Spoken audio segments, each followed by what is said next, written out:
দেখেন যে কোনো টপ অর্ডার বলেন, মিডল অর্ডার বলেন বা লোয়ার অর্ডার বলেন, সব কিছুই কিন্তু আপনাকে তৈরি করতে হয় খেলোয়াড় কিন্তু আপনার ডোমেস্টিক।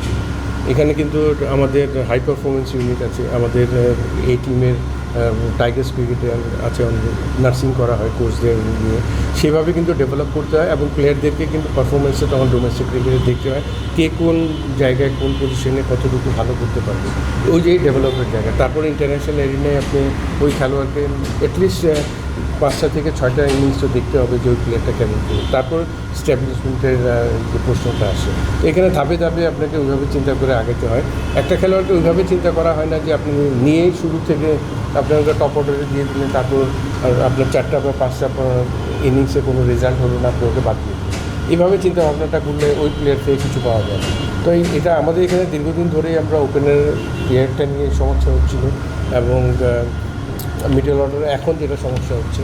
তো আমার মনে হয় একটা বা পুরো ফুলফিল একটা দল কিন্তু ওইভাবে রেডি হয় না, এটাকে কিন্তু আস্তে আস্তে ডেভেলপ করতে হবে। টিম ম্যানেজমেন্টে যারা আছে এখন এদেরও দায়িত্ব আছে, কোন জায়গায় যে লেকিংস আছে এগুলিকে কিন্তু ঠিক ভালো মতো কাজ করে কিন্তু খেলোয়াড়দেরকে তৈরি করা।